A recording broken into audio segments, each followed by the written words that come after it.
Hey, hello. It is Wednesday. It's a little after 4, running just a couple of minutes behind because it's just been a hectic day trying to get things together, and you'll see what's going to happen when I take this thing off of the screen. You'll see what's been happening. I've been taking a bunch of pictures, and I'm going to get those set in. And I hope you guys really like it. I've moved everything. The war is slightly continuing. It's just a little bit left. But today, I have the quick question, will it be good? Secondarily, can it be good? Because he's back. Beverly Hills Cop, Axel F, also could be known as 4. Coming to Netflix, or from Netflix, let's just put it that way. Coming from them in July 3rd, I do believe. It's correct. There's lots of information on this. And I have to say, hello. How are you? It's good to see you guys. It's good to be here. And let's see. We got somebody popped in on the chat already. Emma Jade, how are you? Everybody do light up that like button, rock it and nail it. Get a subscribe. If you can do that, if you dig what's going on, do a subscribe. This is our 43rd show. Like I'm sitting next to myself. I don't know, maybe next to myself. That wouldn't be good. You don't want that. You don't want that. One of them is enough. But thank you, Emma J, for being here today. It's great to see you. Always, always. So yeah, here's my thing. I recently purchased, and I meant to grab it and bring it over here. It's no big deal. You've seen it. I showed it to you the other day. That I picked up the 3 movies all together on Blu-ray. Price was right. So I went ahead and, grabbed it. I'm going to pull up a couple of images. Hopefully I can get it all in here. Boop, boop, bop, and bing. And that's it. There we go. All right. So what I'm doing is dropping in the different things. So here is the box set that I bought. Hi. So there's the box set that I bought. It's all 3 movies. And I bought it in the Blu-ray form and realized that I'd never seen Beverly Hills Cop 3. Maybe I didn't watch it because I'd heard that it wasn't good. So we'll see. There's the first one. So I have watched through these. I brought these over here actually. Beverly Hills Cop and Beverly Hills Cop 2. So watching those, I really enjoyed it. The first one was great. Harold Faltermeyer's Axel F. It's fantastic. There's a big hit back when I was working on the radio, so I was playing that on the radio. Drew, what's up? How are you?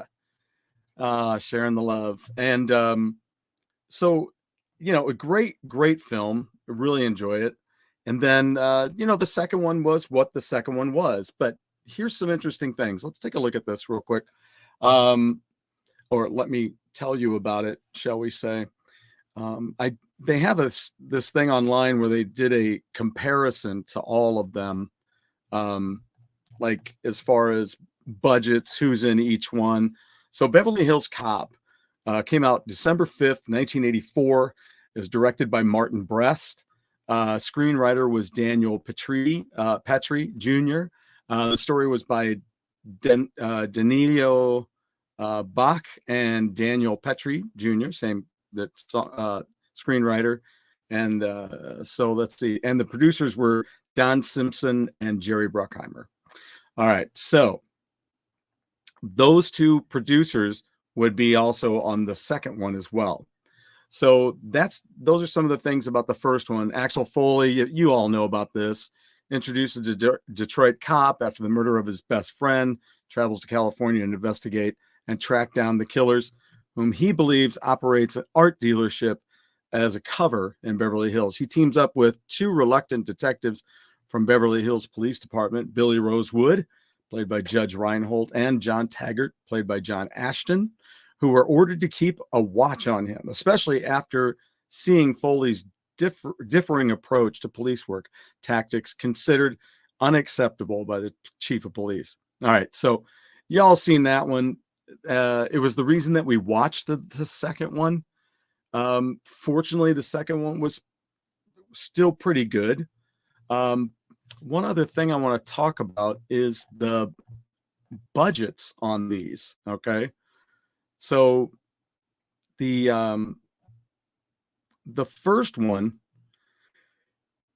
Let's see. How do I want to do this? All right. The first one was let's see. Why am I not here? It is. It was made, had a budget of 13 million. Okay. And worldwide it grossed 735. Let's see. I'm sorry. Wait. Nope. Worldwide it grossed 316 million plus. All right. United States was most of that at 234 million, almost 235 million of that was in the US alone. All right. So then Beverly Hills Cop 2 comes out and we're all like, cool, because we all like that first one. And we don't even care that they'll use the same theme song because that was cool. By then Harold Faltermeyer had done Top Gun theme with Steve Stevens, who played guitar with Billy Idol. So that was cool. And we were all down with that. And so that one came out. Beverly Hills Cop 2 comes out May 20th, 1987. The director on that one is not Martin Brest. This time it's Tony Scott. Screenwriters are not the same. It's Larry Ferguson and Warren Scarron. And the story was by Eddie Murphy and Robert D. Wachs. All right. And again, producers are the same, Don Simpson and Jerry Bruckheimer. Now, the budget for Beverly Hills Cop 2, remember, 13 million for the first one. The second one was over twice the amount, 27 million. Okay. So it's 27 million. You're bringing back almost everybody is back. And there, let's see, there's two people that are doing screenwriting now. Eddie Murphy is in on the story. All right. So neither of the guys who are the screenwriters are the guys who come up with the story. All right. So they come up with a story and then they give it to the screenwriters to write this thing up. All right. So how does it do? So you got some more people involved and different people involved. And worldwide, it pulls in, remember, the first one pulled in over 316 million. This one pulls in not quite 300 million. So it falls just short of 300 million. In the US only, remember, the first one was almost $235 million US only. This one pulls in 153 million. Okay. Over twice the budget, and you pull in less than the last one. Now, worldwide, I will say, worldwide, other territories, instead of just 81 million, okay, just over 81.5 million, you have 146 million. All right. So some things are picking up, but overall, it's not as good a film. It doesn't rate as high. Box office ranking, the first one, 193, all-time worldwide. All-time domestic was 61. I don't know how to read these exactly, because then it has number 39. But either way, it's number 61 all-time domestic, number 178 all-time domestic for the second one. That's a major drop. Okay. So then Beverly Hills Cop 3 comes out. Now it's released I believe it's in May 25th, 1994. So here we are 7 years later. This is directed by, are you ready for this? This is directed by somebody that I like. The guy who did the he did the Michael Jackson Thriller video. He did American Werewolf in London. It's John Landis, for crying out loud. He's done lots of things that are really good and pretty cool. But I just watched it and realized I had never seen it. Okay. So I'm sorry. Let me back up just a second. Beverly Hills Cop 2, 1987. Axel returns to Beverly Hills after finding out that Captain Andrew Bogomil, Ronnie Cox, who was also in RoboCop and a ton of other things, was shot. He once again teams up with Rosewood and Taggart, who reluctantly and against incompetent and verbally abusive police chief Harold Lutz, played by Alan Garfield, orders assist Foley to find the person responsible for Bogomil's shooting.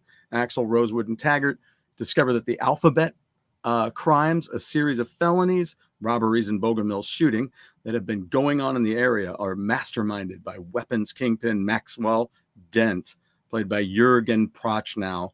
With this information, the trio set out to find Dent and his lover, Carla Fry, played by Bridget Nielsen.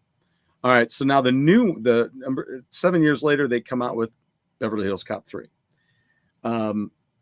Axel returns to Beverly Hills once again. What do you know about that? During an assignment, his boss, Inspector Todd played by Gil Hill, is killed in the beginning of the film, right? All right, and certain evidence points towards an amusement park called Wonder World.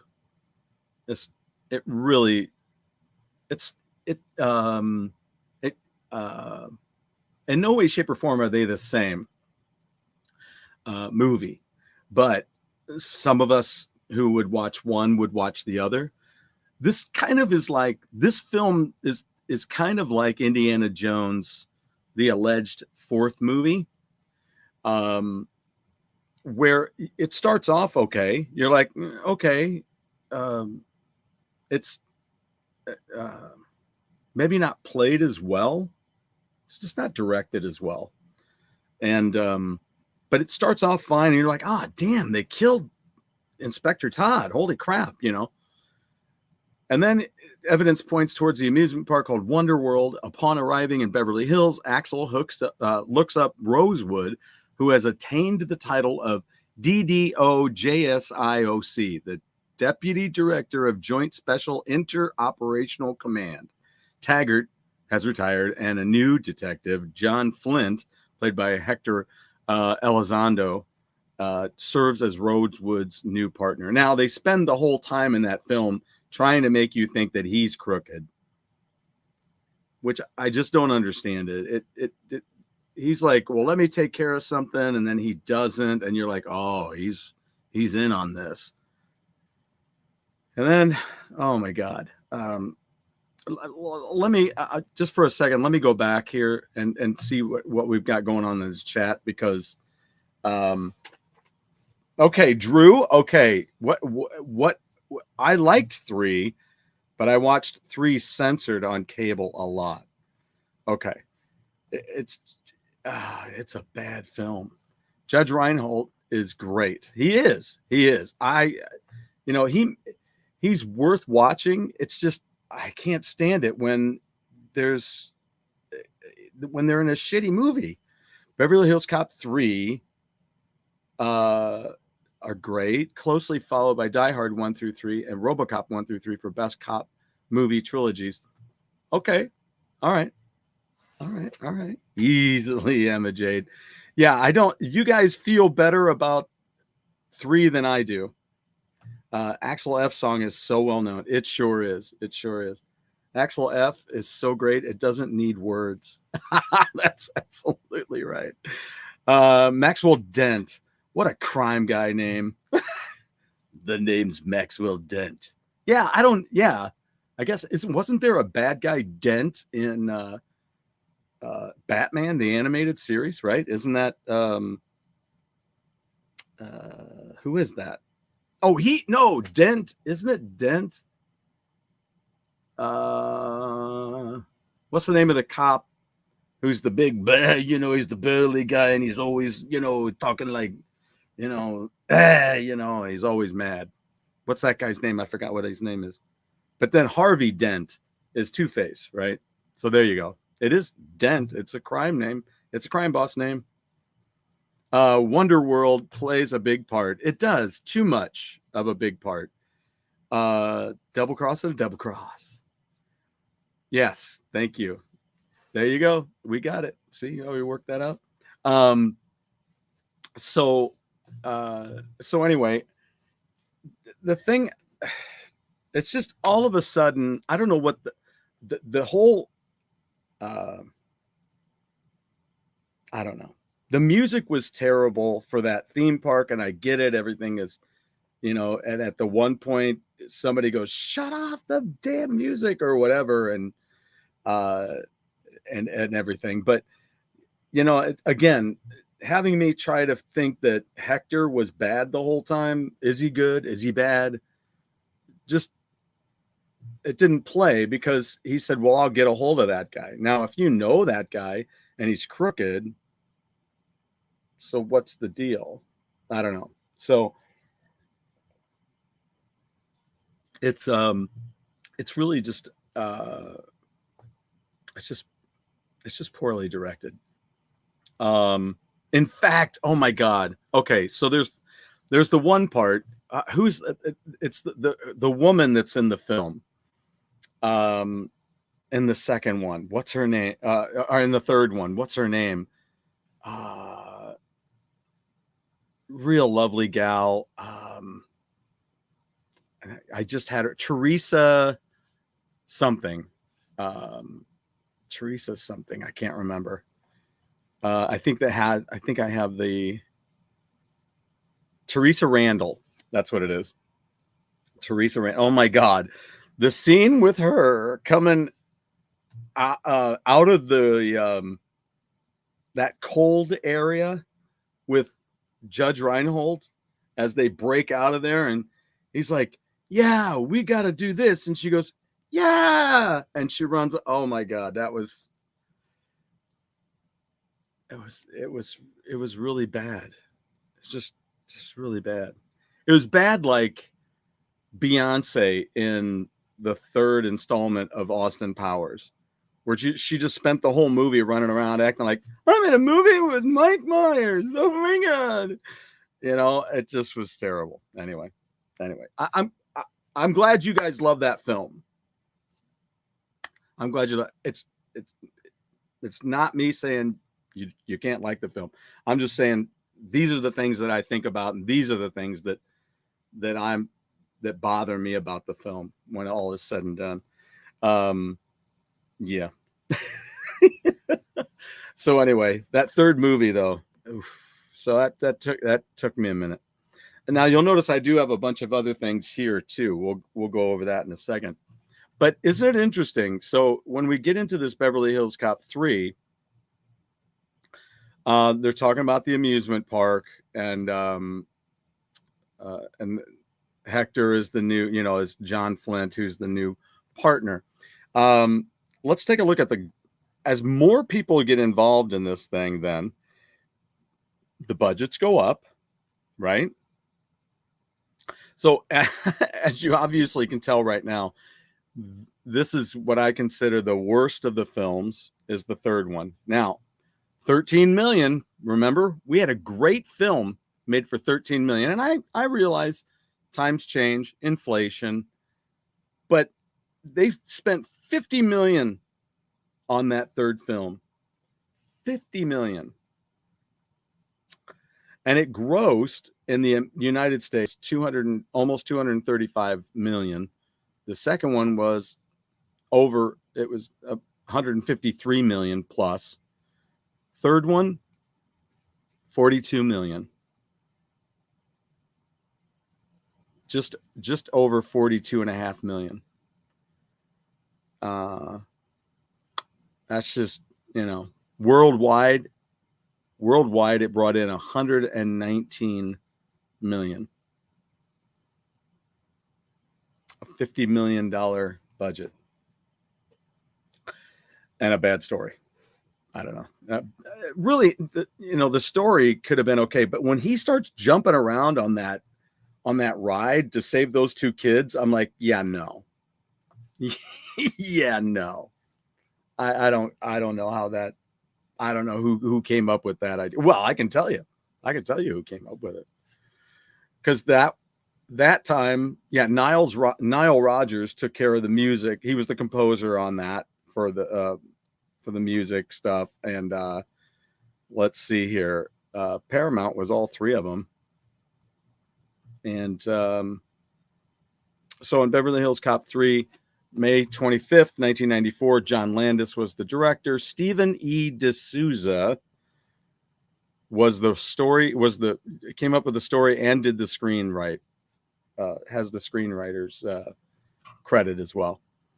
Producers are Mace Newfield and Robert Ramey. So yeah. So all these new folks, a huge budget and a crap story. And bad directing, personally. It's terrible. The direction is terrible. All right. So Beverly Hills Cop, Axel F, basically 4. A fourth installment was initially announced for release in the mid-90s under the helm of Murphy's production company, though this never came to fruition. The project was announced once again to be in development in 2006, with Bruckheimer once again serving as producer. Eddie Murphy and Bruckheimer are the producers on this new one. This changed when Lorenzo di Bonaventura stepped in as a producer. After various versions of the script had undergone rewrites, Brett Ratner signed on to direct. By 2008, Michael Brandt and Derek Haas were hired as screenwriters to rewrite the existing script. After the script was completed, it was decided that the story needed another rewrite. Surprising. Too bad they didn't do that with the one prior. By October 2011, the fourth film was shelved in favor of the television series centered around Axel's son, Aaron, played by Brandon T. Jackson. Let's see. Murphy signed on as a producer for the series, citing issues with the script as the reason that the film was not being made. In December 2013, after filming a pilot episode, and when CBS passed on a series order, Paramount revived Beverly Hills Cop 4. Ratner was once again hired to serve as director, with Murphy reprising the role of Axel F. By May of 2014, Josh Applebaum and Andre Nemec were hired to write the screenplay. The state, you notice I didn't talk about these guys when I was telling you what was going on with it. We're hired to write the screenplay. The state of Michigan approved $13.5 million in film incentives based on an estimated $56.6 million of filmmaker spending in the state. Oof. The film, intended to be shot in and around Detroit and was estimated to provide jobs for 352 workers, was originally scheduled for March 25th, 2016 release, but was later pulled due to script concerns. How weird. In 2016, it was announced that Adil El Arbi and Biali Falah were hired to replace Ratner as co-directors. Oh boy. In September 2018, the filmmakers expressed their interest in having Tom Hardy or Channing Tatum cast in supporting roles. In 2019, Murphy announced that principal photography would commence once Coming to America had finished production. In November of 2019, Paramount announced that they had licensed the property to be distributed by Netflix, with options for an additional sequel thereafter. By May of 2020, this is when you're like, whew. By May of 2020, we still got 4 years to go. After delays in the filmmaking business caused by the COVID-19 pandemic, Arbi and Falah confirmed that they are still attached and that a new screenwriter was working on a new script. Isn't that cute? February 22, the film entered pre-production and received a California state tax credit of $16 million total. In April 2022, it was announced that Mark Molly would replace Arby and Fala as director of the film. In the same article, Will Beal was announced to have written the screenplay. We still haven't heard the guy who wrote the screenplay yet. In August 22, Jerry Bruckheimer revealed the fourth installment is set to begin filming late August, early September. The same month, Joseph Gordon-Levitt and Taylor Page were cast. In the same month, Paul Reiser and John Ashton were confirmed to reprise their roles as Detective Jeffrey Friedman and Sergeant John Taggart, respectively. In September of 22nd, it was confirmed that Judge Reinhold and Bronson Pinchot would reprise their roles as Detective William Billy Rosewood and Serge, respectively. That's crazy. So there you go. That's just that's wacky.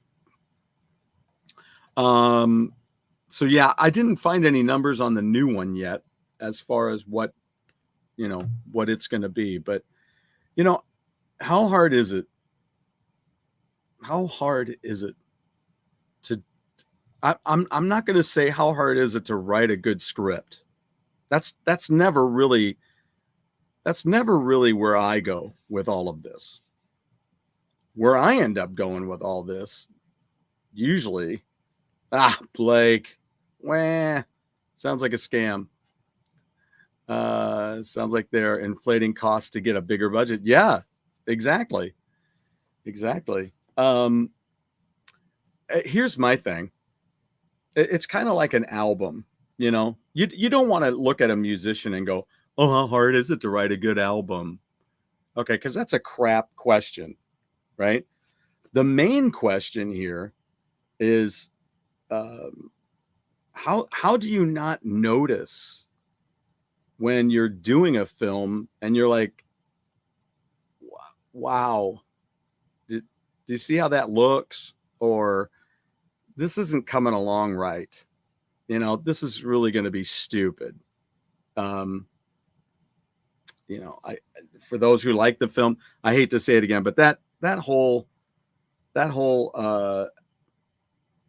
Axel saving those kids on the spider ride was just way too much. It's like now you've all of a sudden somehow changed this into a superhero film. You're like, oh, now he's like Jason Bourne. Jason Bourne, as far as I'm concerned, is like a superhero, right? So now you've made him into this guy who's super trained in parkour or jumping onto moving objects. All of a sudden he can just do all that.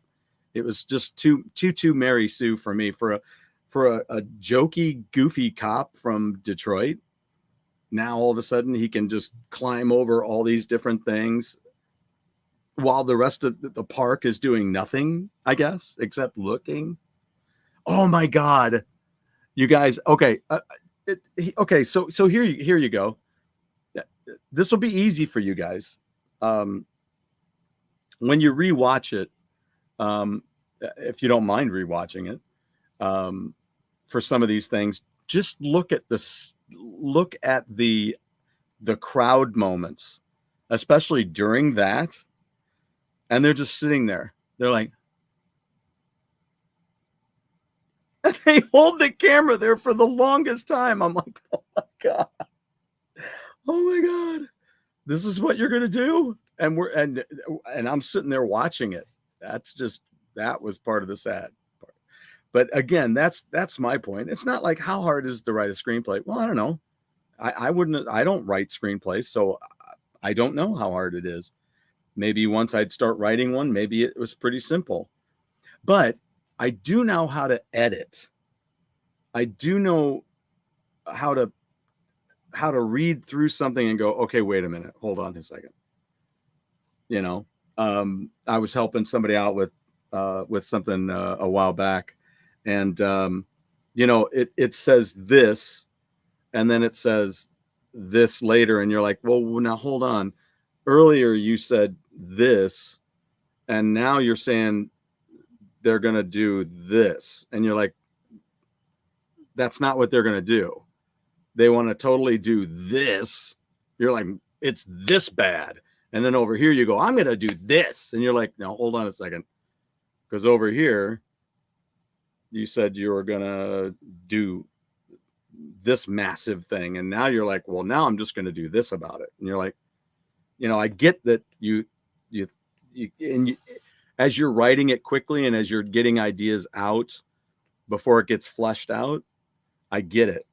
I do that. I've written certain things for a friend of mine. I write little stories and things, and as I'm writing it, I'm hurrying because I just want to get it done. Right? It's just supposed to be something fun. So when I do that, I'm like, okay, there you go.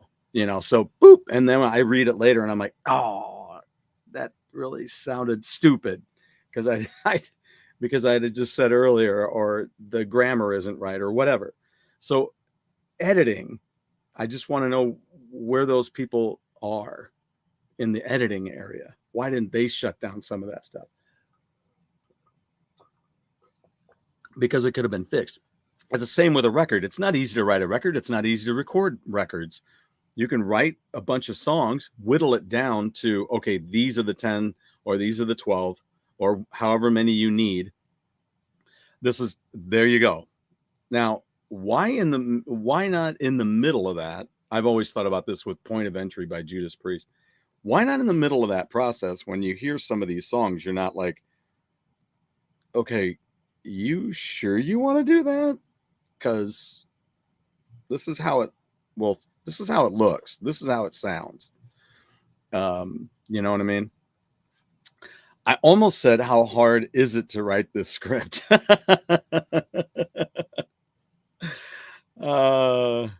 Wait a minute. Sounds like a propaganda film in hindsight. What's a propaganda film? Propaganda film. See, now I'm showing you. I don't know about that. So anyway, but that was my feelings on that. As it just isn't it the way, and that's what we're talking about a lot of times. I've talked about it a lot when you're talking about the music industry or the movies and things like that. The more hands that get involved in it, and the more corporate it becomes, and the bigger we'll just I want a part of that. We'll just throw money at it. And then the money doesn't come back, and they're like, what happened? And you're like, people don't care anymore. That's what happened. Oh, here we go. Cops look like superheroes. Yes, there you go. I get it. Propaganda. Yeah. I mean, I don't mind if you do some extraordinary things because you're being heroic at that moment and you're doing some things, but all of that, it's the difference like I talk about with Blade. In that first Blade film, I'm like, holy shit, he might not get out of this. So to me, that was very much like Sean Connery. He was being that they built in that Sean Connery element from the James Bond films, where you're like, holy shit, he may not make it out of this. I know he's going to make it, but God, it doesn't look like he's going to make it. Like Emma said earlier, with Die Hard, it's the same way. You're just like, I don't think he's going to make it. How is he going to make? How the heck can you make it out of this? And the Jason Bourne films are kind of like that too, to a certain extent. Again, he's more like a superhero. That's what makes those other films a little more fun than a Jason Bourne film, because the Jason Bourne film, so far as I'm on Bourne Legacy, I'm making my way through all those films. We've never really spent a lot of time with him on his training. There's always a little bit of something about the training, but nothing major to where we're like, how the heck did you do that? Because like he'll time things and he'll he'll have a, you know, kind of like a meter or a beat onto how things ought to go. And they never showed any of that. So it's kind of interesting. So this Jeremy Renner one is good too. I mean, I think they're all good films. It's just that he can just do it all, you know. But when you have, you know, James Bond, who's done the spy training and he's done some of the other trainings and things like that, and his little gadget trainings, you know, yeah, just hit that button and then that's all going to work just like that. Oh, sure, all right, click. Oh, wow, it sure did. So, you know, it just depends on which direction you're looking at it. But for some of those, you know, like Die Hard, and he's a cop. He's a cop. And he goes out there and does whatever he's got to do to save the woman he loves and as many of the people in that building as he can. Right. And basically to hell with the bad guys. Right. So anyway, that's just how it gets though. When he had that third movie, Blade 2 came out, and all of a sudden he's Roger Moore.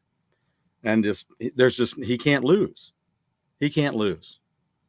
You know, and you immediately know it. You know, he slides off the motorcycle just right after did we see him ride a motorcycle in the first movie? He drove a car, right? But now he's on a motorcycle and he just knows how to do everything. I don't know. That's just the way it is. Just the way I think about it. There's some real danger there. Yeah. Yeah. And so when they put him into too much danger and being able to do too much, you know, then you're just like, okay. Now they're just a Mary Sue. They all of a sudden were a street cop and a goofy guy. And now he can Spider-Man dance all over this freaking amusement ride better than anybody that works there. They have no other way to get these people, you know. And how shitty is that they're putting people's lives in? Why? I don't know. I'm like, why would they do that? Gadgets were always the highlight.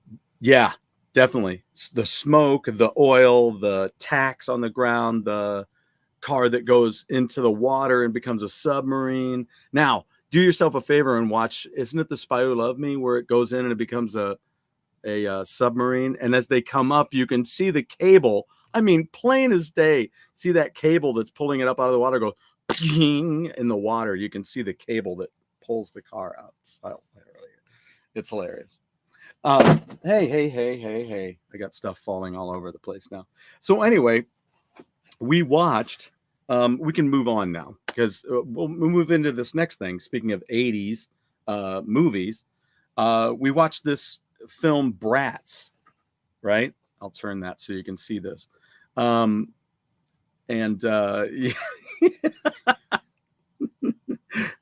Catching all those things, man, it's great. Speaking of Sean Connery, if you ever watched The Untouchables, I always love finding those the bloopers. I dig looking those up online and watching the film. You know, like what is it? Pretty Woman. I think in Pretty Woman, it was pretty classic that she was sitting there, they're having breakfast, and they're chatting, and she's eating a pancake, and then she's eating a bagel or a pancake and then a croissant or something. The food changes. Their consistency person was not on it. And then, yeah, there's always the sound boom. That's huge in like Dark Shadows. When you're watching the old Dark Shadows television, you can really see those boom mics coming in, or the shadow of it going in the background, which is tough. Those things are live, so those things were tough. You know, all of a sudden the lighting changes or your angle changes because you're moving around on the set, and there goes this shadow either going across or something like that. But anyway, we watched that show called Bratz, which is the what's his name? Andrew. Anyway, Andrew McCarthy. Is that it? And they talked about St. Elmo's Fire a lot in that film. I'm going to get that glare just right. Where is it? Where can we find a happy place? Is there a happy place anywhere here? Anyway, so St. Elmo's Fire, which was great. This came out when I was working on the radio. I was playing the John Parr hit on the radio, and then John Parr came out with Gnarly Gnarly. I mean, Naughty Naughty. Which I'll tell you what, some of these artists, they re-record some of their songs so they can put them on Spotify or something and put them on something because for some reason they didn't end up with the publishing rights or something, so they have to re-record it. And it sounds so much like the original. A lot of times I'm like, okay, they had to re-record this. I'm not in at all. But then I listened to it, and that one, Naughty Naughty, is pretty close. So anyway, I grabbed a bunch of films to watch, which was in that same vein. I watched Breakfast Club. I watched, this is one of my all-time favorites, Valley Girl. I don't know what else Deborah Foreman was in. Of course, one of the girlfriends in the film was in Pee-wee's Big Adventure. She played Dottie. Dottie, you don't want to get messed up with me. War Games. Speaking of Ali Sheedy, also in that one. Risky Business. Took a date to this one. And it was our first date. She was just a charming gal. Name was Nikki. And we went to go see this film, and they got into it on the train. And I'm like, oh, boy. I'm like, yeah, I didn't know that was going to happen. So I'm like, kind of wondering if she was going to start freaking out. Tell them Large Marge sent you. That's great.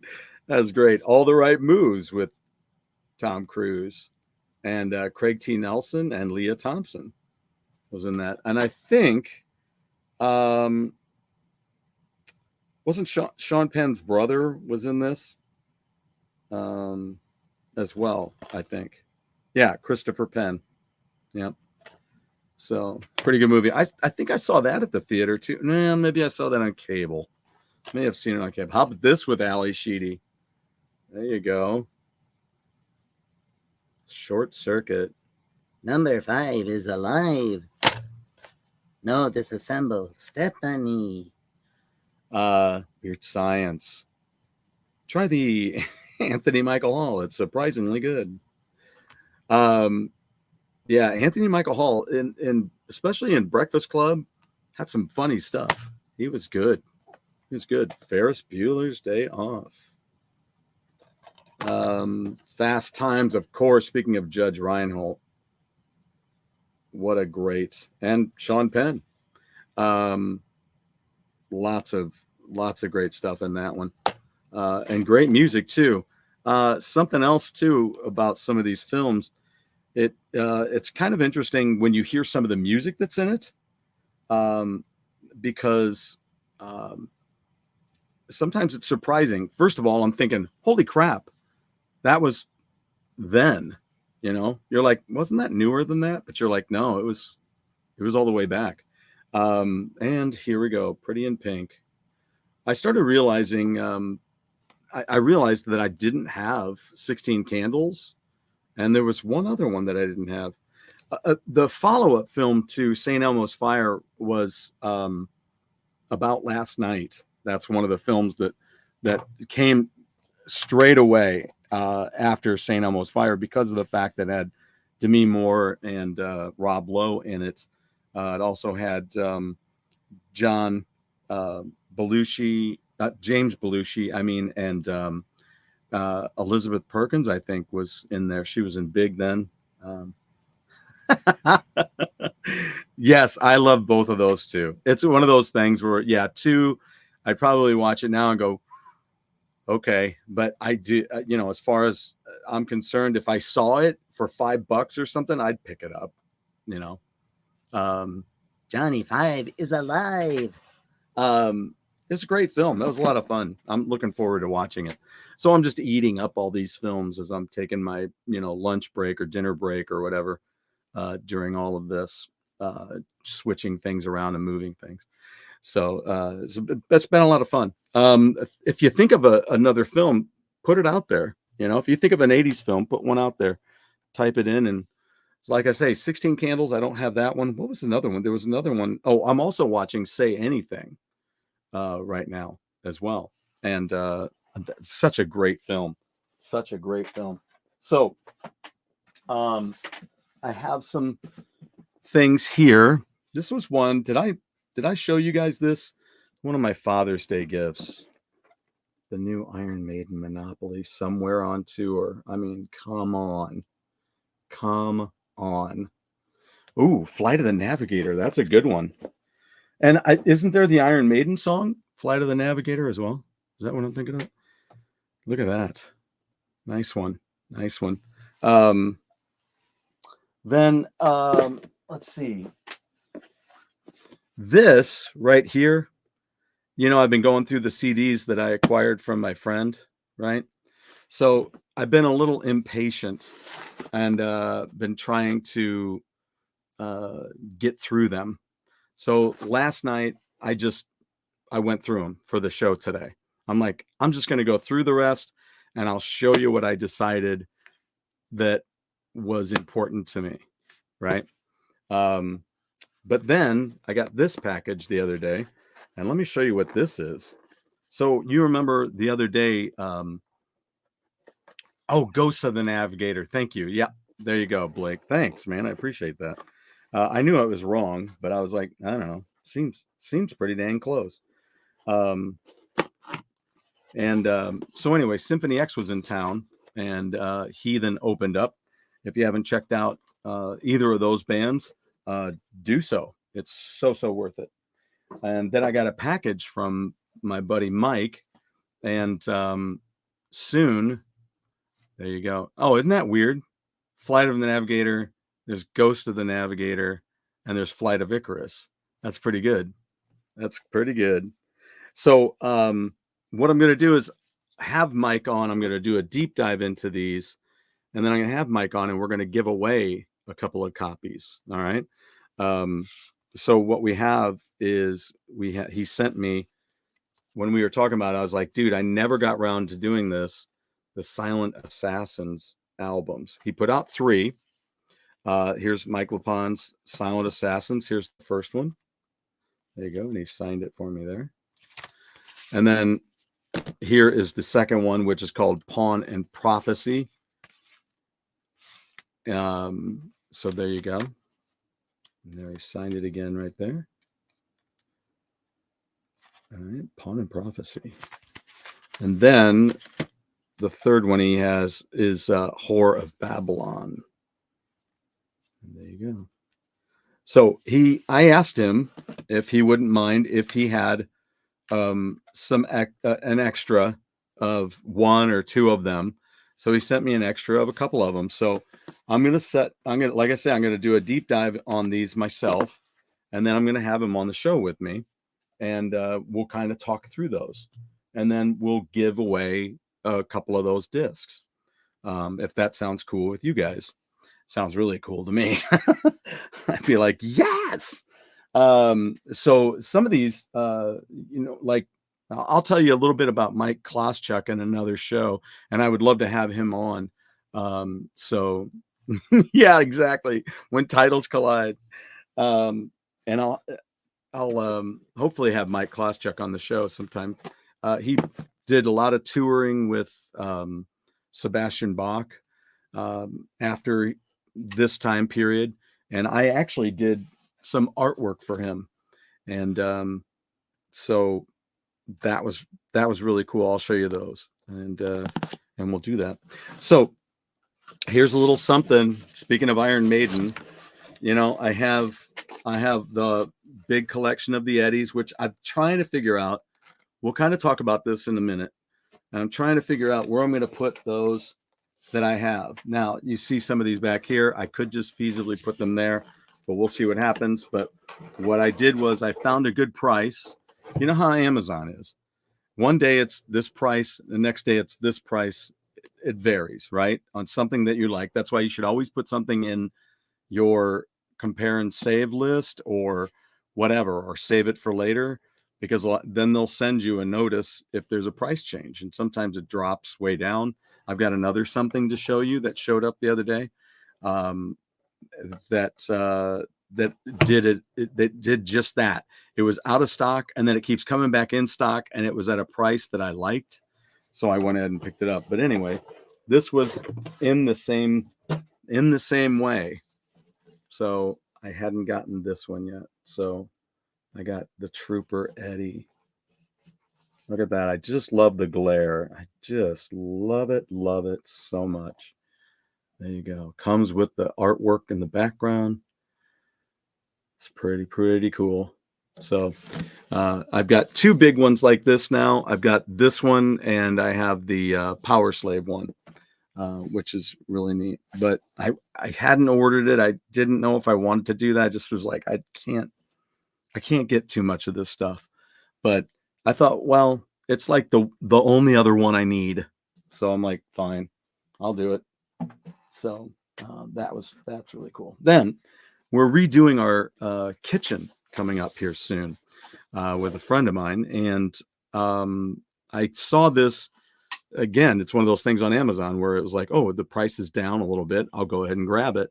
And this is a little something that we're going to put on the wall. And it's a music player. So it does CDs. It also does Blu-ray. It also lights up. And it goes, so here, let's take a look. Let's open this thing up. So it has FM capability. It also has Bluetooth, so you can play your phone through it if you want. And it also does CDs. So I don't know if it'll play. Here's my other question: whether or not it plays MP3 discs, because that'd be bitching. Because you rip a CD with 15 hours worth of music on it. So I'm eager to know if it does MP3s. Let me see. USB mode, that's what it has on it. FM mode, CD mode switching, loop select key. So yeah, but it's a nice little unit, and picked it up. It was on sale, and there it is. There you go. It's a wall mountable CD player. Looks like it also comes with a little stand if you want to do it that way too. Read me before usage. Before usage of what? Therein lies the question. Yeah. So it's pretty cool. USB SD mode. Oh. Wow. So you could put some stuff. I guess maybe you can put stuff on a disc and play it. Because you can put a crap ton of stuff on a disc. I can't wait to read up on that. All right.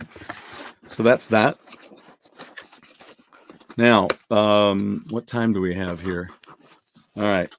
So do you guys want me to fly through these real quick? Blake, what'd you say? Wait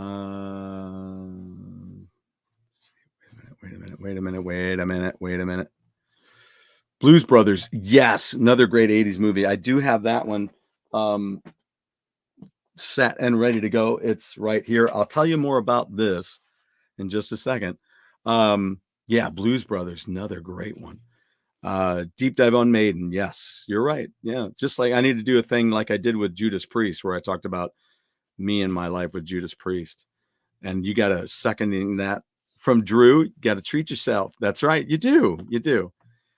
Me and Stu playing that. I have to talk off the air about it. Yeah. We'll see how that goes. Instructions, never use them. I got that wrong. 10-1, my kids got it from me too. I don't know though. They I am a guy that when it comes down to it though, it's like directions for driving. I will stop and ask, because I'm like, there's no way I'm going to be lost out here and, acting like a moron when I should just be finding out where to go and getting there. Right. All right. So I'm going to speed through this because there's a lot. All right. So let's speed through some of this. These are the ones that I pulled out that I was like, okay, I definitely either will keep this, or I grabbed it because I already own it and I know somebody would like it.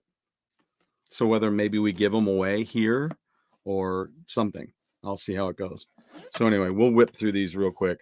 Tower of Song. Here is a tribute to Leonard Cohen. Don Henley, Elton John, Billy Joel, Bono, Sting, Chieftains, Suzanne Vega, Willie Nelson. There you go. It's kind of an interesting album there. This one is always great. Vince Guaraldi Trio doing the Christmas, Charlie Brown Christmas music. Here's a Celtic Christmas. I thought that's definitely something that I need to check out. And Blue Yule. How about that? I figured this would be good because then this is some, like bluesy Christmas stuff that we could do in my band. So there you go. So that's always good. This is neat. This is an EP of ELP, I believe in Father Christmas EP. It also has Troika on it, Humbug. I believe in Father Christmas. There's two versions of that on here. I think one's acoustic. And then it has Nut Rocker on it, which is live. So that's pretty cool. I got that because I already own it, but I think I may have even given that to him. Here's Happy Christmas Volume 2, which is I think it's a bunch of alternative bands doing Christmas songs. It's pretty cool. So I grabbed that one because somebody deserved to have that. Christmas at the Pops. I don't have this, and I really enjoy Christmas at the Pops. I really like their orchestral music. And of course, Johnny Mathis. Merry Christmas. Big Johnny Mathis Christmas fans around here. I don't listen to Johnny Mathis. I like his voice. I think he's a great talent. It's just not necessarily my style. Sweet Relief. Here is a benefit for Victoria Williams. There you go. Don't know anything about that, but I just thought, I'll check it out. Now here's a Christian band that I really like. And there's a few of these in here. We're going to bump into them. I haven't organized these at all, but Audio Adrenaline was a great band. What was the name of this album? Worldwide. So every album of theirs had some tracks on it that I like. Here's a band called Seven. Don't know anything about them. Emma, you got to get going. Sorry, guys. Lagging like crazy. Oh, I'm sorry to hear that. I'll restart my router, but it takes about 15 for things to reconnect. Okay. Yep. Cool. Pop back in if you got time. Probably still going to be here. So thank you for being here, though. That's awesome. Father Christmas. Give some money. Don't mess around with silly toys. The Kinks had their Christmas tune. Look at this. The Rush Remasters 2112. I'm like, well, I'm keeping that one. That one is worthwhile. And here's Bloom by Audio Adrenaline. It's good record. That one was always one of my favorites. Then the lead singer, here's Underdog, another great record by Audio Adrenaline. The singer had to stop. His doctor said, if you don't stop singing right now and take care of your voice, you're going to be in big trouble. Yeah, that Kinks song is hilarious. And it's rough too. It's like, oh man, that's kind of a sad tune, Yeah, that is a Rush gem. Now here's a band you guys may not know about. It's a great record. I don't know if they put out how many albums they ever put out. But this is I keep forgetting the name of it. Oh man, it's Temptation Come My Way is the name of the album. It's called The Showdown is the band. And on this, you'll notice they have 5 people in the band, but they did pretty much a straight ahead version. And we used to do this as a 3-piece. They did a cover on this album of Carry On Wayward Son. Really cool. And we used to do that. People used to say to us as a 3-piece band, they're like, could you do Kansas? We're like, you see how many people there are. And you want what? You want Kansas. Okay. You know how many people are in Kansas? Okay, never mind. So we did end up doing Carry On Wayward Son. I did that for years. And I would do the lead vocal work for it. But when it got to that big note toward the end, which I might be able to get to now that my technique is better, but back then it was tough. Bare Naked Ladies. What is the name of this album? Stunt. There you go. X-Files soundtrack. And then what do we got here? Television's Greatest Hits. I love these records. This is one that I didn't have. 65 TV themes. Amorica by Black Crowes. With the Hair. Arrested Development. I just thought I'd check some of this out. Never got into them. But two of them from Arrested Development. So I thought I'd check those out. All right, what do we have? So now I think I have this. I'm just going to double check it. I'm really super sure I do. Here's Snow Patrol. Thought I'd check that out. I know of Snow Patrol. Never got into them. Mercury Falling. I have some Sting. Not sure if I have this one. Spruce Springsteen. 18 tracks. Speaking of Springsteen, wait till you see what else is in here. This is a local band, Suave Octopus. I think I did an article on them back in the day, back like in '89 when I was doing some local writing. Look at that, Seal. I'm not sure if I have this one, so I pulled it out. I like Seal. This album cover is so cool. Screaming Trees. It's Uncle Anesthesia.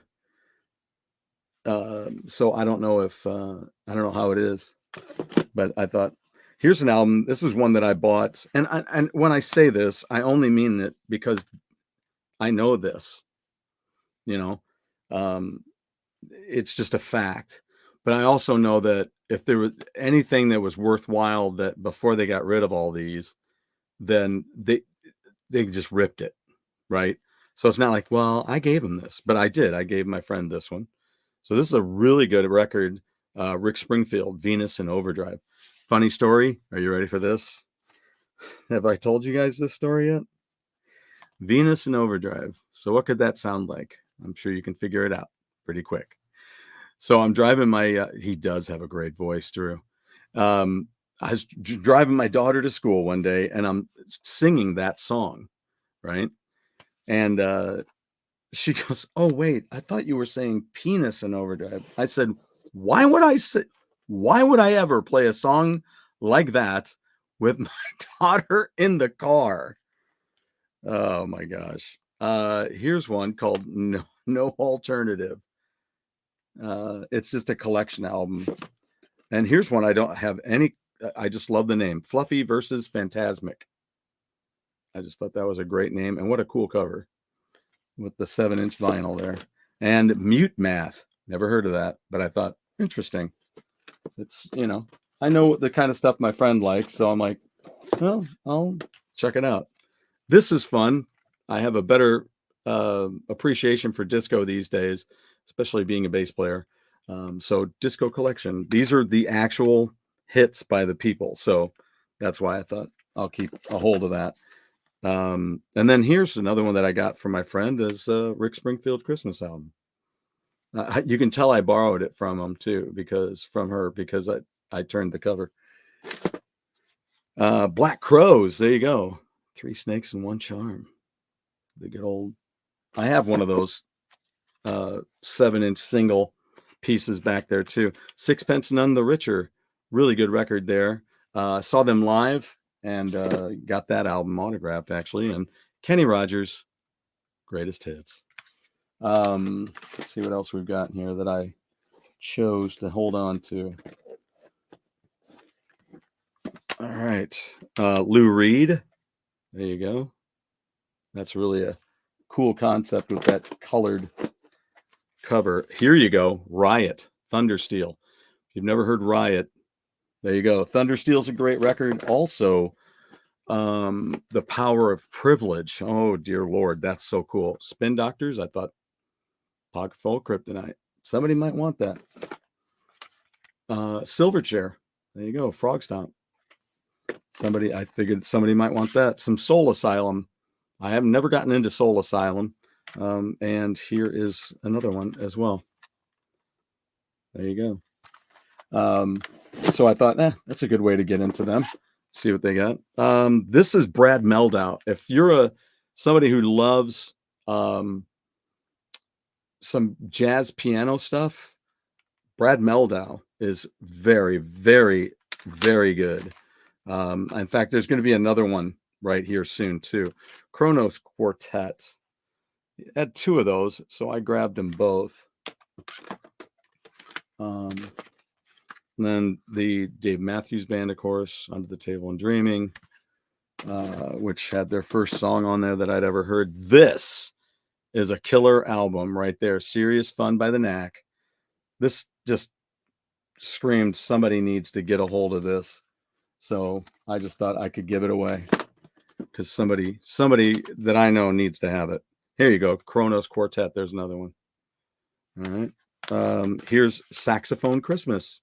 Nothing like a little sax for Christmas. Wow. Transcenders setters for metal. I do believe these are all Christian metal bands. Let's see. It's Die Happy is on here.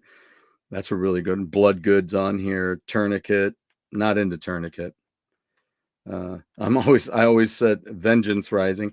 I always said I don't like Tourniquet because they're screamo Cookie Monster vocals, and I'm like the only ones that know what you're saying are you and God. So, and then the song retains the name too. There you go. Very, very sexy. Yes, very young band, right? Very young band. Then we have Slide Guitar. It's a collection of blues stuff. Slide Guitar, Bottles, Knives, and Steel. That's a big collection. And then we also have this collection of Christmas stuff by Sufjan Stevens. I think I know of that guy. Sufjan Stevens, I guess. Is that how you say that? So it's a whole Christmas sing-along. I thought, I dig Christmas. So I thought, oh, what the heck? It's a box set. I'll check it out. Springsteen, Tunnel of Love. There you go. Skid Row, B-sides. I'm like, I know some folks that need to have that. Oh, and here you go. The Central Park concert, which is spoken about in Elf, right? Nirvana, Incesticide. Which, in fact, there's a band that's coming to town. I'm going to be buying tickets for the show. I'm going to try to get an interview here that is called the Narcissist Cookbook. If you haven't listened to them, check out Narcissist Cookbook. It's great stuff. Simple Minds, Glittering Prize, 81 through 92, the best of. Speaking of these 80s movies and Breakfast Club, Pat Benatar, True Love. There you go. This is a local band, Languid. He worked. My friend and my wife worked with a guy that was in this band. Took me a second because I think I've got this one. I think I don't have that other one. I don't think, but maybe I do. I might have them both over there. But anyway, somebody they worked with. Oh, and there you go, Jimmy Page, Outrider, which has Wasting My Time, vocals by Brian Howe. You gotta love it.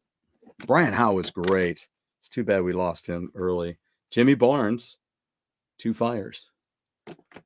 Jimmy Barnes is really good too.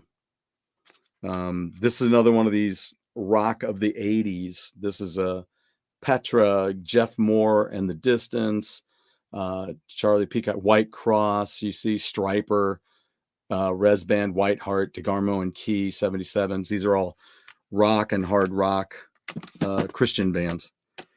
Skillet, speaking of hard rock Christian bands.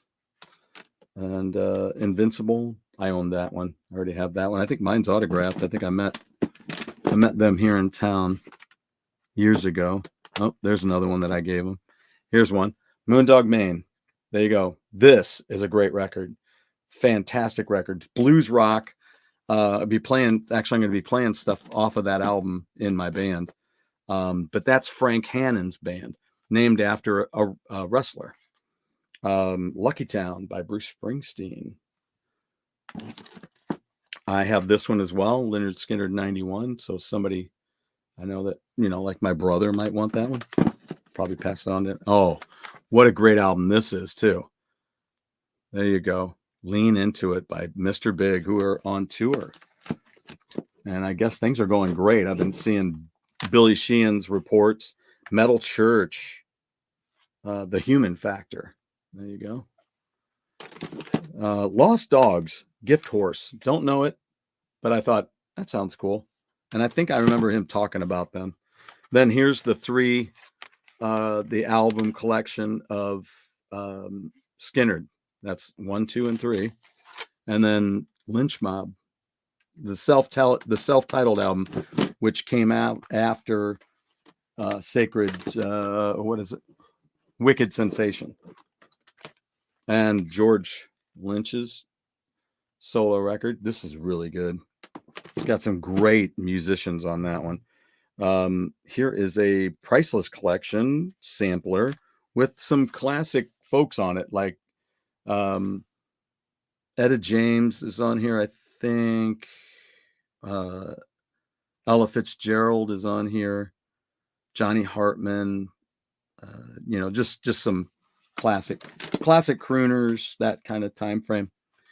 And then heavy metal hits of the 80s, Youth Gone Wild. Volume, what is that, 3? Volume 3. Who's on this? Let's tell you let's talk about what's on here, shall we? Well, I could maybe read it better on the inside. Gypsy Road is on here. Sleeping My Day Away by somebody. White Lions on here with Weight. Yeah. Saigon Kick, I think, is on here. Helix is on here. Yeah. Pretty interesting. I remember him having that. I remember that album cover. There you go. Classic. Kiss My Ass. The tribute album with Garth Brooks. Here's a metal praise album. Compilation album, which has White Cross and Ex Sinner and Sacred Warrior, Barren Cross, Blood Good Fighter, and more. And here we have the mother of all tribute albums. There you go, the mother of all tribute albums. And then I have a copy of this, but I thought I'd pass this on to somebody. Was How the Grinch Stole Christmas and Horton Hears a Who. So it's the actual show audio. So it's pretty cool. I like it a lot. I bought it years ago, I think through BMG. All right, here we go. Getting to the end of this box. Live on Letterman. There you go. And then this, oh man, who was this? Oh, shoot. I can't remember who this is. Yeah,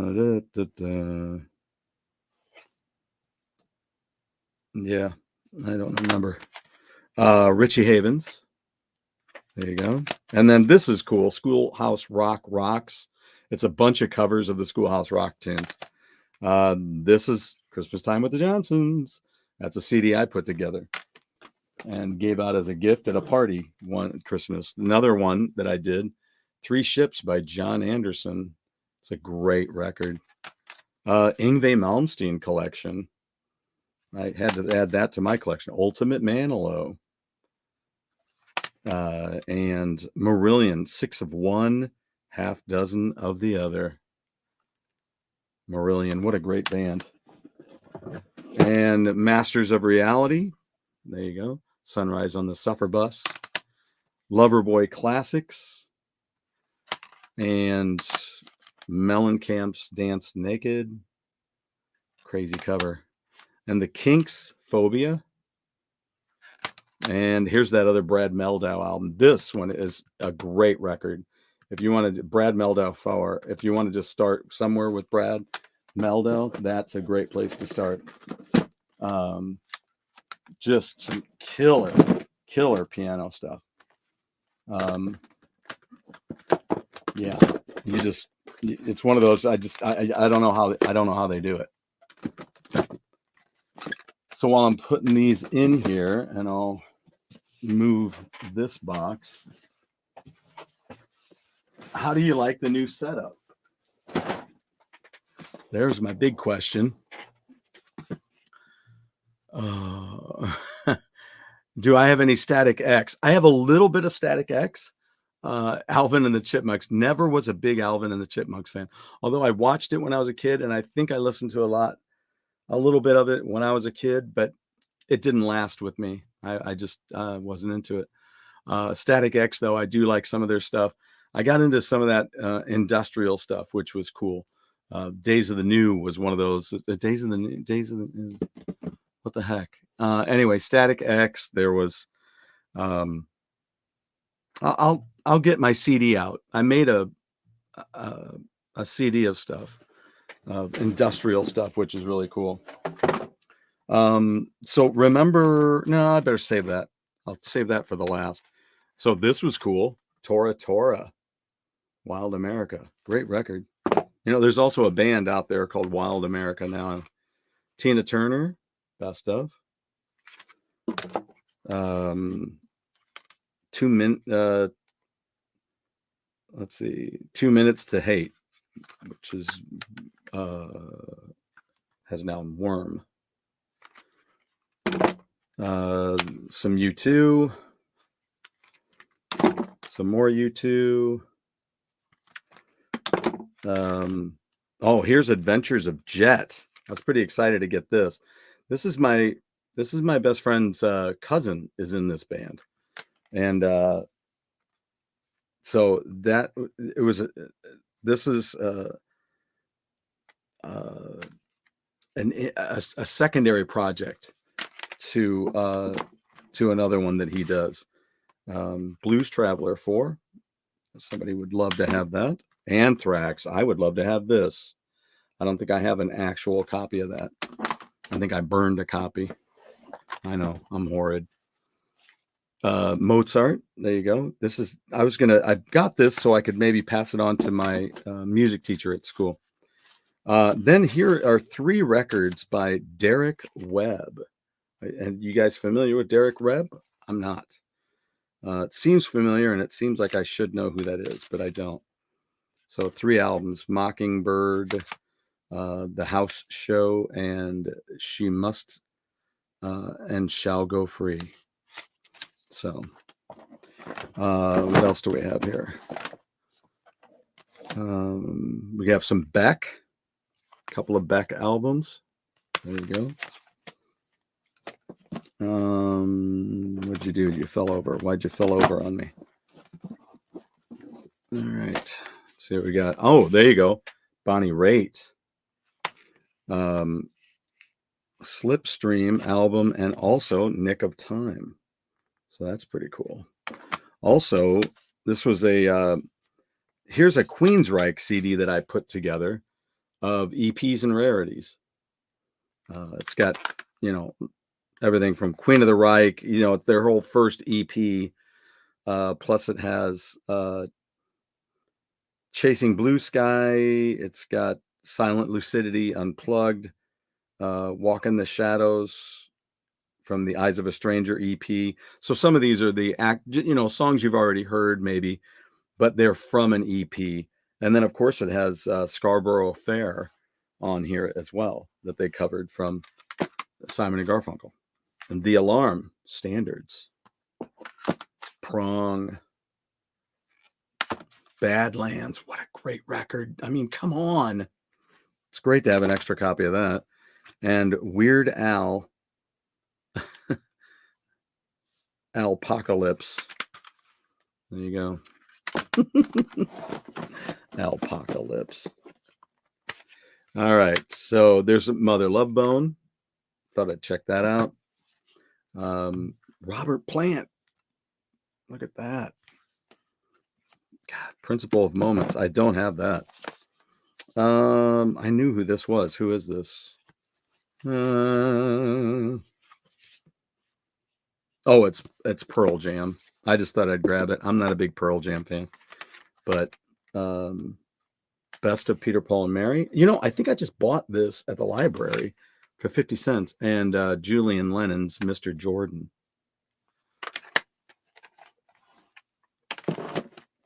The owls shall inherit the earth.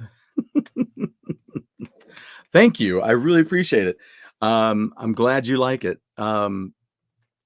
It feels good.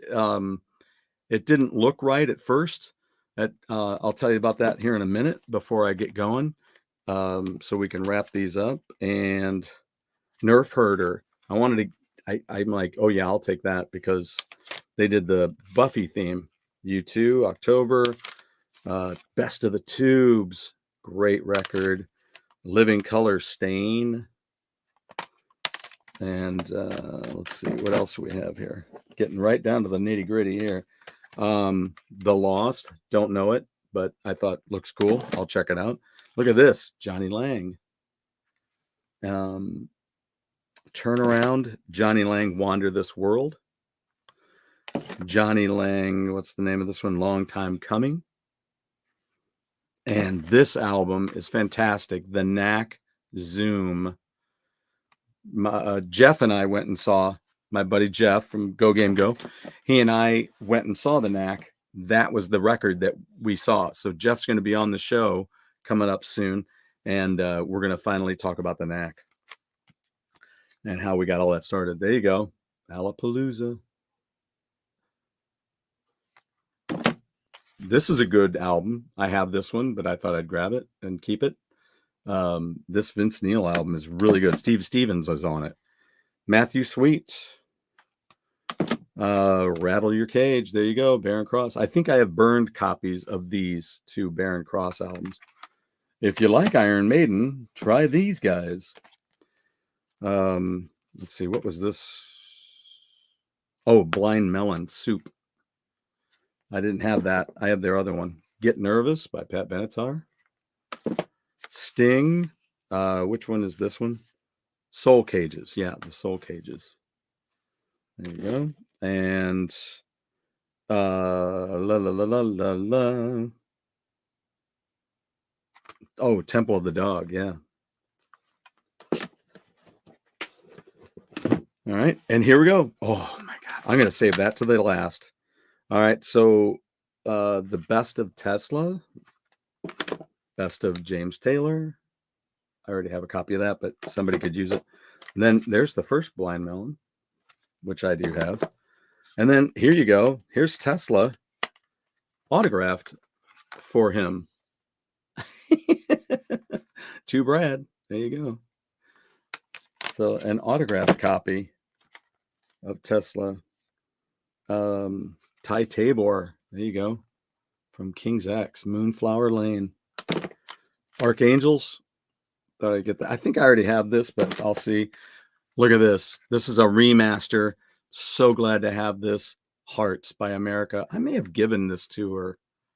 I may have done that. I may have given her that album. Because I'm just like, wow, how do they happen to have that one? You know, I think I probably got it. But look at this. Bruce Springsteen, Born to Run box set. Look at that. I mean, I was like, awesome. And another copy of this. This is a great record. The best of, actually, it's the catalog. It's the Police catalog. And then this had fallen out. I don't know if this got purchased by one of the places, but this CD fell out. So I already have a copy of that. I just looked at it the other night.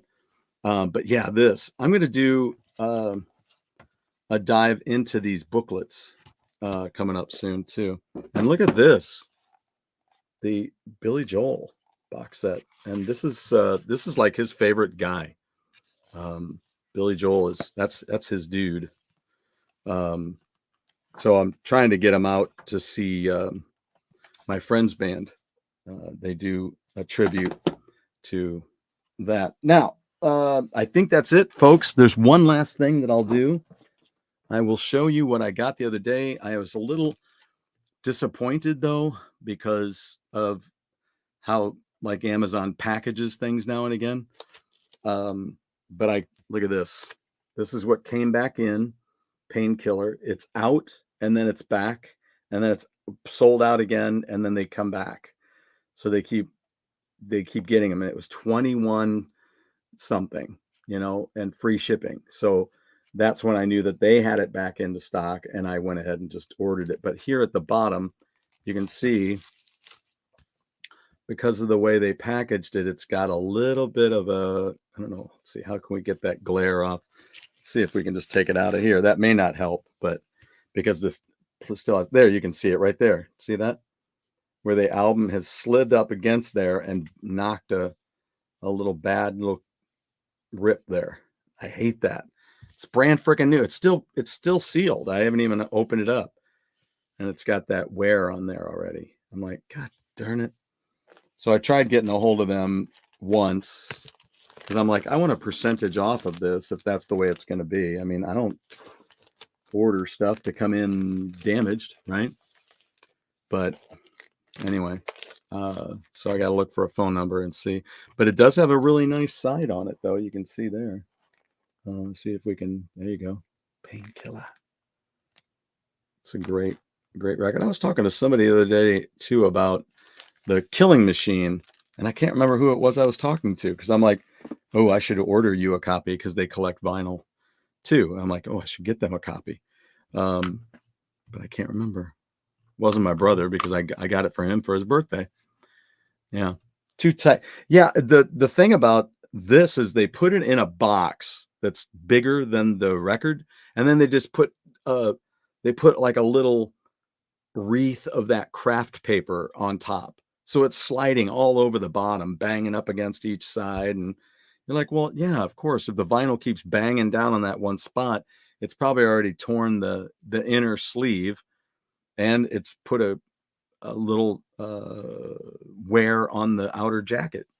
So it just kind of, so you cleaned up with these CDs. Yes, that's no doubt. And somebody else is going to benefit from it, whether it's you guys or, because I'll be giving stuff away. It's not my intent to keep a bunch of this stuff, and this is stuff that's already kind of been to the CD shop or the record store, and they didn't buy it.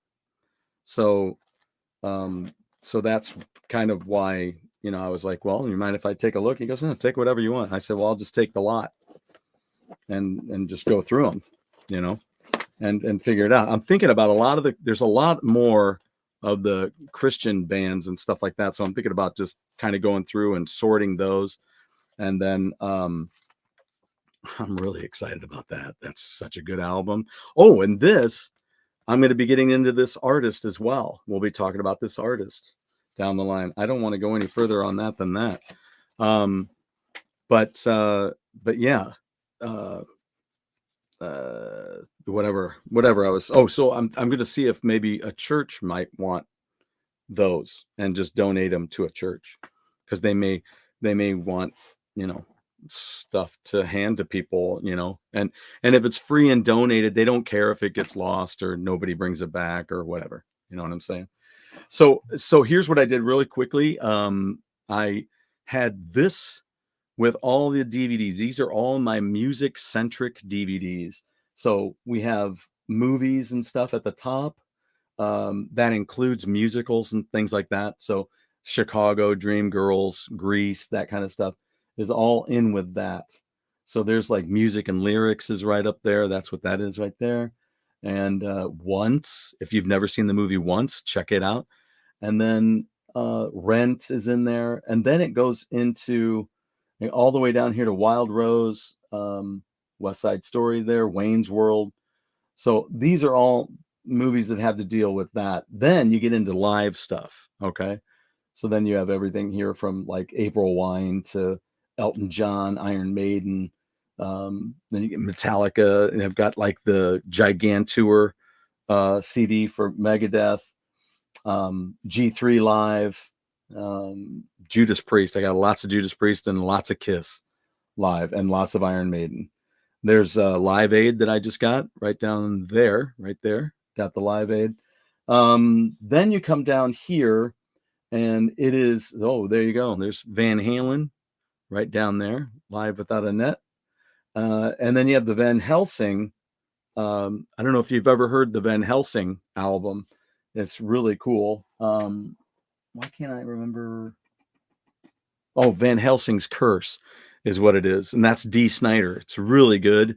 And that's Mark Wood, the violinist who was originally, he was one of the first musicians in TSO, the Trans-Siberian Orchestra stuff. And then he got too busy with his own stuff, so he had to step out. So anyway, and then there's a couple of wingers down there. And then there's Woodstock, but then you get down here and it ends with Y&T. I think that's what it ends with. And then we start with the story of Anvil and Aerosmith down there, the making of Pump. So and then all of those are like documentary films. So Standing in the Shadow of the Motown, and then there's other things. There's a Springsteen documentary. There's all kinds of stuff down there. Searching for Sugarman, and then we have music television stuff like WKRP in Cincinnati, The Partridge Family. What else is down there? Glee, the history of rock and roll, the whole thing there. But yeah, so that's how I kind of separated it out, because if you want to see something live, you don't want to sit there and go through all the DVDs. You want to just where's your live stuff? It's all right there. So it goes A to Z with that, and then however else. So that was that, but that was over here, right where that is. Well, I didn't like it. It just didn't look right. It just looked too not integrated, right? I mean, it should be a little integrated. So I did that. So fortunately, I didn't have to take anything off of the shelf. I was able to use those little moving sliders, and it was easy enough to do. So get yourself some of those to move furniture. It's great. I use them like crazy. In fact, yesterday I thought I should buy new ones because I've roughed these up quite a bit. They still work great, but I had it there. Those boxes are bigger. I'm going to put little shelves. You see in these box shelves right here, there's a little bit of space at the top. So what I'm going to do is I'm going to take a board and I'm going to put that across there so I can have a little bit of thin shelf space up there, just for whatever. I'm going to use a thin board that came inside of some packaging of a new piece of furniture that we got. So they're really nice pieces of this hard MDF is really what it is. So it'll be nice it's rigid enough that it'll be a nice thin shelf for up there. Instead of using a 3/4 inch board, it'll just be like a 1/2 inch board. And I'll just put those right up in there and boom, it'll be great. So I'll have a little shelf up in there and stuff. So great. And then, but I use these, I'm sorry, I'm pointing at the wrong thing. Over there is what I'm talking about with the little shelf pieces are going to go right in there. And then over a little further is a television. I've got a television. I could turn this a little bit, I suppose. So I have my CRT television over there. And then I have all of my video games right there. So I went ahead and you see Mario sticking his head out. So it's great. I love it. Be going over this bass too. That's my very first bass of all time. And it's autographed. So I'll be going through that with you guys too soon. But thanks for hanging out. Drew, thank you so much. Emma, thank you so much. Blake, thanks very much for being here, guys. And I look forward to next time. It's talking with Bethany. Also, I have some cool Steelheart stuff coming too. And hopefully I'm going to get some dates over to Mealy, and hopefully we'll have him on here sometime soon. In the meantime, I'm keeping real busy with the house and with this stuff, and it's coming along really well. Appreciate the support and listening up on some of that stuff. If you have any ideas, it's great. Any more 80s ideas, put them in the comments below. Be sure and like and subscribe to me if you dig what's going on here. The more you do, the more we can get on here. So the numbers will keep going up. Tell your friends about it and have them jump in and stuff. And then we'll see you guys next time. And have a great evening. we'll see you guys at 7 o'clock. I'll be back on Go Game Go a little bit later tonight. So remember, we're getting ready for this too. Axel F. We hope it's going to be good. July 3rd, only on Netflix. So, and if you haven't seen my Godzilla -1, for gosh sakes, get out there on Netflix and watch it. It's so worth it. Such a great one. Well, take care, guys. Remember, when you step outside your door every day, you're in everybody else's world. They're not in yours. So act accordingly.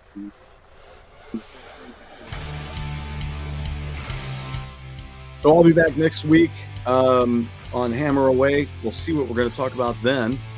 And in the meantime, we'll see you on Go Game Go at 7 tonight. Take care, folks.